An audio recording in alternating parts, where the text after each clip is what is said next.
El quórum reglamentario. Tenemos la ponencia presentada por el señor miembro Francisco Artemio Tábara Córdoba, de fecha 1 de julio del 2025, correspondiente al recurso de reconsideración interpuesto por la abogada Julia Francisca Orozco Flores contra la resolución 12/2025 que le impuso la sanción de destitución en su actuación como jueza del tercer juzgado de investigación preparatoria de Coronel Portillo de la Corte Superior de Justicia de Ucayali en el marco del procedimiento disciplinario 94/2023. La palabra. Gracias, señor presidente. Apreciados colegas, como ya anunció la señora secretaria general, voy a sustentar el recurso de reconsideración, la ponencia recaída en el recurso de reconsideración interpuesta por la jueza Julia Francisco Orozco Flores en el procedimiento disciplinario 094/2023 JNJ.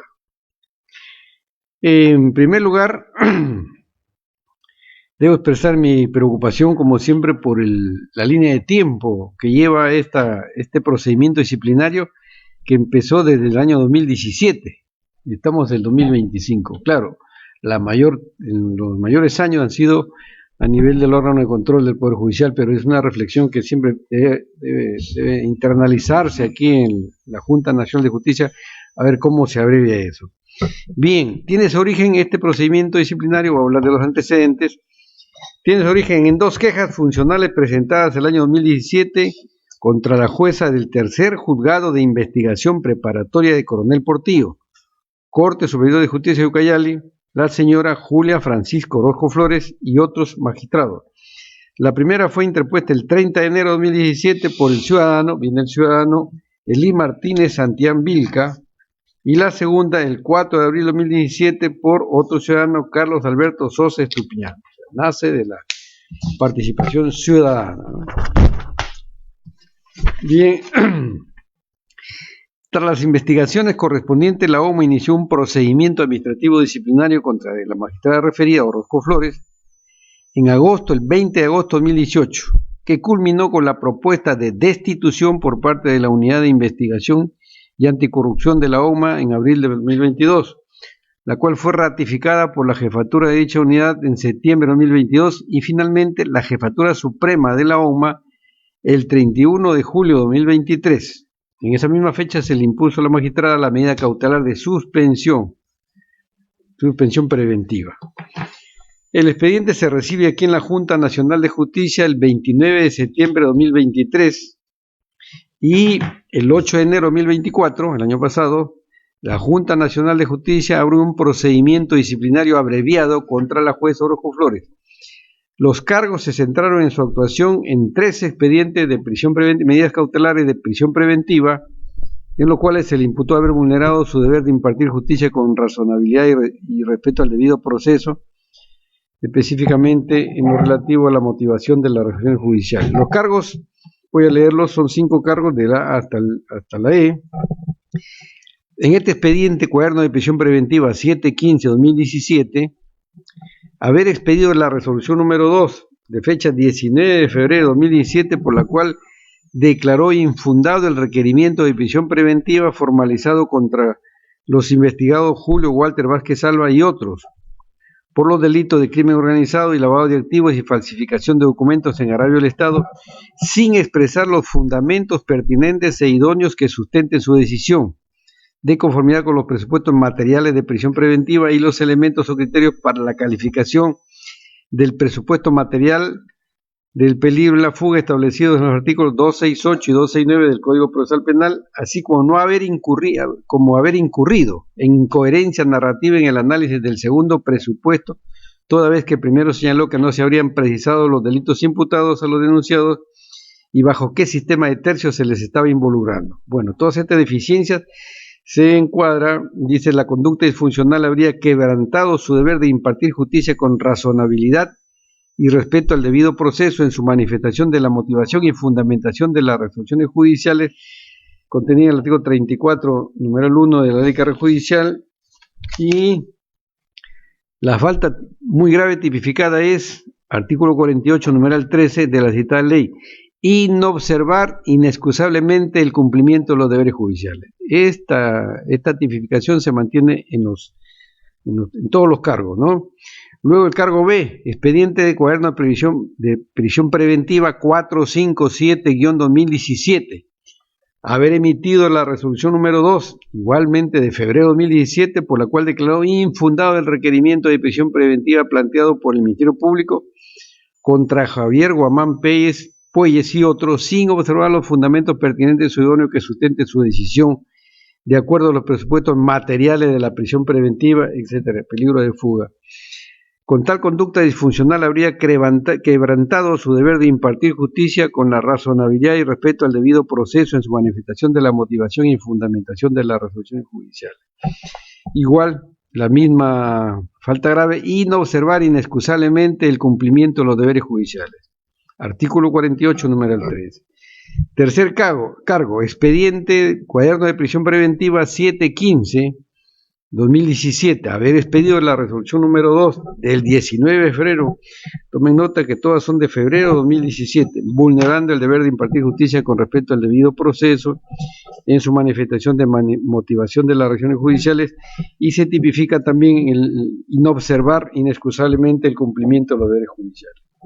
Cargo D, cuaderno de prisión preventiva número 717-2017, haber emitido la resolución número 2 del 20 de febrero de 2017, por el cual dictó comparecencia con restricciones contra el imputado Johnny César Narváez Vázquez, sin pronunciarse sobre todos y cada uno de los 11 elementos de convicción que sustentaban el requerimiento fiscal de prisión preventiva. Asimismo, cuando analizó la existencia del arma de fuego, cuya utilización se atribuye al imputado, entre otros argumentos, indicó que según el peritaje de balística se trataba de un arma hechiza, que no sirve, dando a entender que no estaba operativa, lo que generaba dudas sin tener en cuenta el criterio establecido en el acuerdo plenario número 05-2015 de la Corte Suprema, en el sentido de que el agravante de robo a mano armada se puede configurar con cualquier objeto que tenga la forma de arma de fuego, siendo irrelevante que esté operativa o no. De tal conducta, están detalladas en este cargo que es más extenso, habría quebrantado su deber de impartir justicia con razonabilidad y la misma falta. Y el último cargo, E, cuaderno de prisión preventiva número 457-2017, haber expedido la resolución número 2 del mismo de febrero de 2017, que declara infundado el requerimiento de prisión preventiva, vulnerando el deber de impartir justicia con respecto al debido proceso.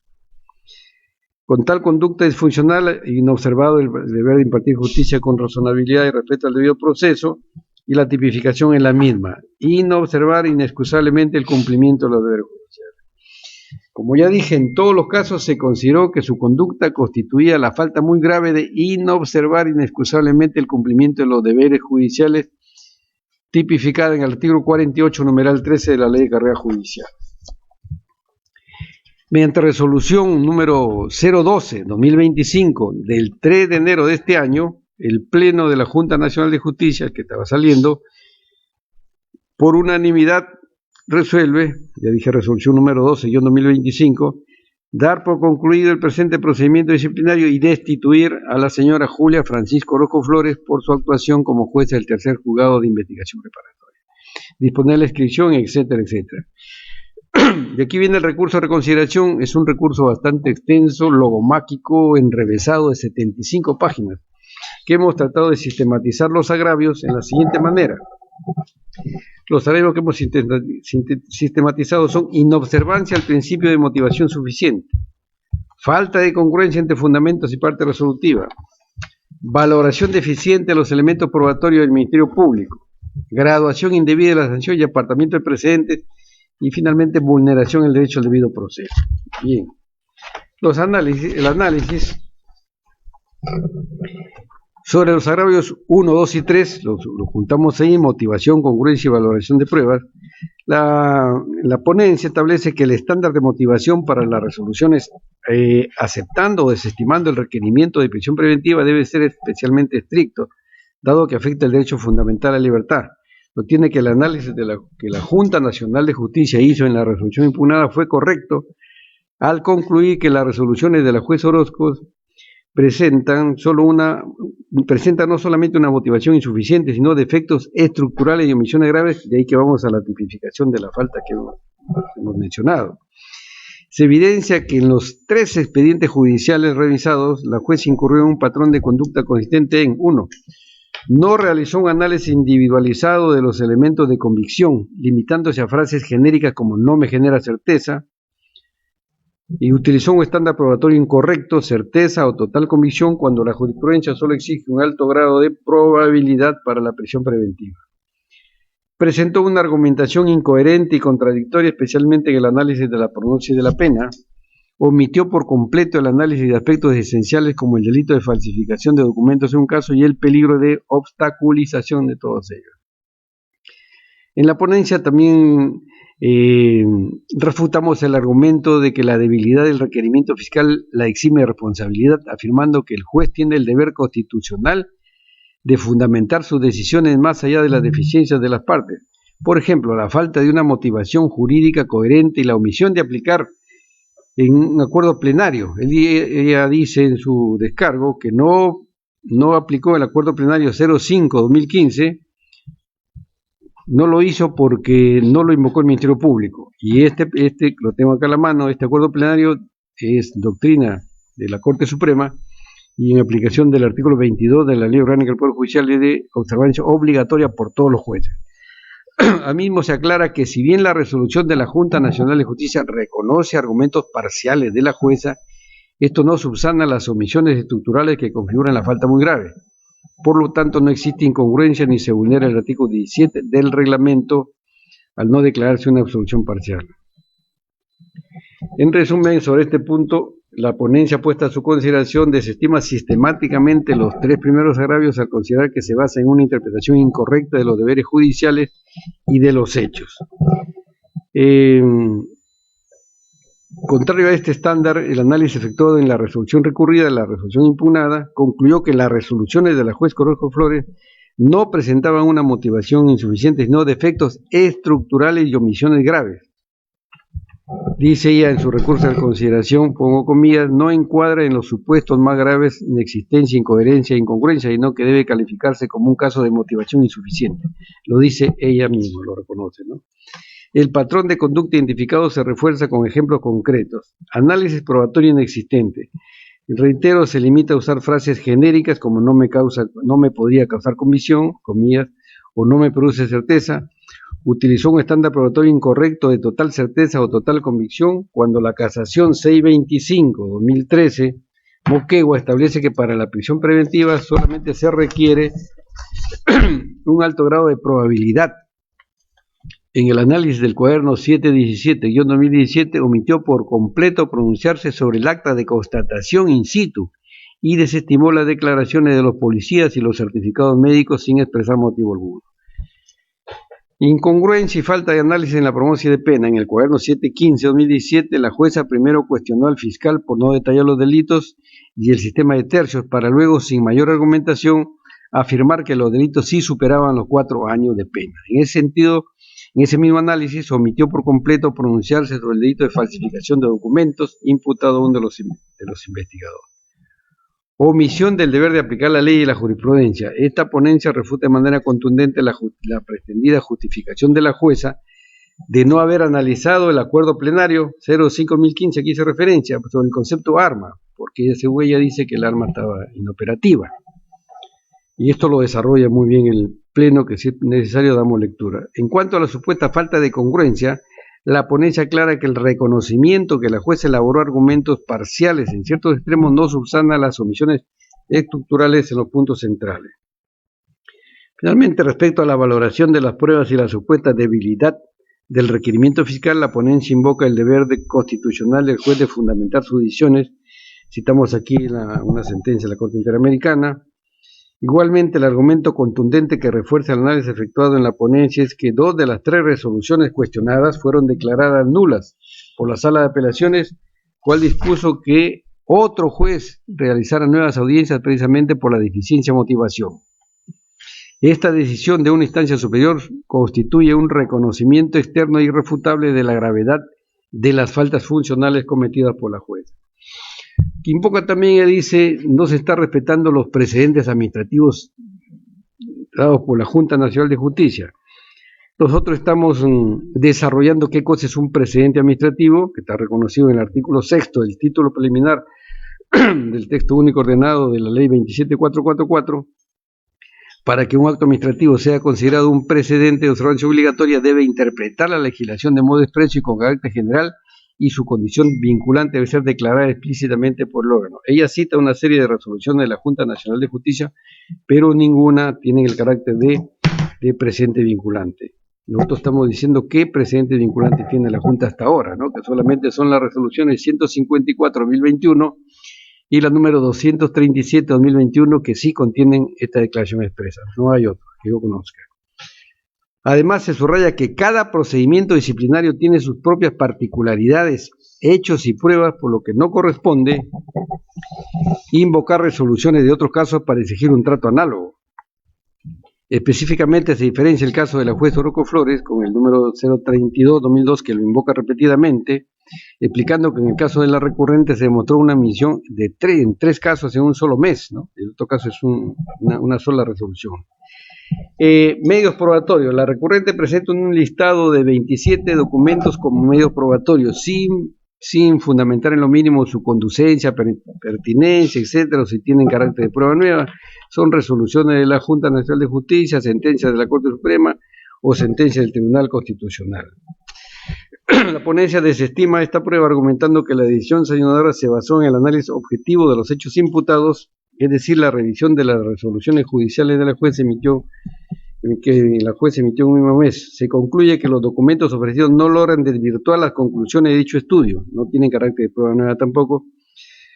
Se reitera que la mayoría de los documentos son resoluciones de otros procedimientos disciplinarios de la Junta Nacional de Justicia que no tienen el carácter de precedente administrativo y por tanto no son aplicables para la anarquía. Sobre el agravio 4, agravación de la sanción, ahí se desarrolla la reiteración de la conducta, 3 resoluciones en un solo mes, la gravedad de la falta, la intencionalidad de la conducta y un tema importante que la señora dice en su reconsideración, que es padre y madre de su hijo, sus hijos. Pero desarrollamos nosotros en el fundamento 41 de la 31, voy a leerlo aquí de la ponencia, ya para ir terminando. Nosotros aquí, 31, hicimos lo siguiente.